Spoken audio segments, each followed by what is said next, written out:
Shout out to the boxing heads, everybody, worldwide. It's your boy Ron. Yo, that card was epic last night. The main event, Terance Crawford, the Bengal Tiger versus Shawn Showtime Porter.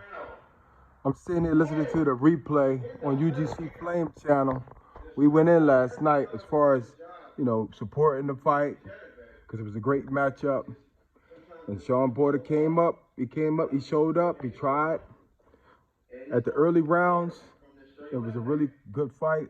They was filling each other out. But I think that Terance Crawford solidified itself as basically taking lead of the fight, even though Shawn was pressuring him. It was just a good matchup. And I say that Crawford started really finding his range. He started figuring out Shawn Porter probably around the 4th round or 5th round. And after there, it was all Terance Crawford. He had learned how to counter Shawn. He had learned how to attack Shawn, just like a Bengal tiger would come down from the village straight into the community and just start picking them apart. He knocked down Shawn. I think he knocked him down twice. One was a push. But yeah, listen to BHP calling the fight again. We were all watching the whole card, but this is just how good the fight was last night. But anyway, yeah, so as I was saying, we got to a point in the fight where Crawford had kind of really started feeling himself after he shook off the wind, because he was a little rusty and winded at some points in the middle rounds of the fight. But then he just decided to turn all the way up, and that did he do. He really started showing Porter's weaknesses. Porter actually started trying to come up the middle. He had realized that he might not be winning this fight on points.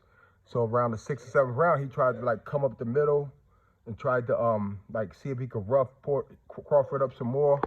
But it didn't work because Crawford, at one point he knocked Crawford into the turnbuckle. Crawford tried to come in with Porter tried to come in with that wild, straight in type pressure. And it didn't work because Crawford turned. Boom, hit him right across the turnbuckle, even though it was a little bit behind the head. But, if somebody coming into you like that, when you turn to the side, what else you expect? Well, anyway, as it came to the 8th round, 9th round, I started seeing Shawn Porter's engine light come on. As far as, he knew that he was he was going to be at the disadvantage because Crawford was getting more and more sharper. And just like everything, the points start piling up. At some point, I seen Crawford hit Porter with 6 or 7 shots, accurate shots.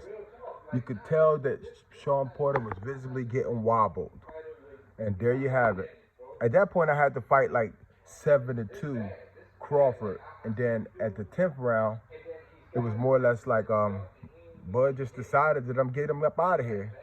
And that he did in spectacular fashion. Shawn Porter coming in straight up the middle. And right there on the button, bow, Crawford hit him. Legendary status. The Bengal Tiger, Showtime Shawn Porter, what it's all about, pound for pound. And I just feel like there's no denying that Crawford is the top dog at 147. So Earl Spence was there. Congratulations for being there. But all you got to do is say, look, I want this fight no matter what. All that money talk out the window. Because for now, just like before, Crawford has cemented his legacy, legendary status at 147.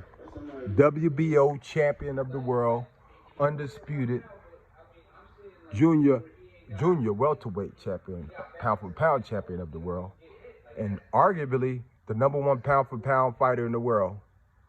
Pretty much. There you have it. Peace. True Media, and I'm out. 1.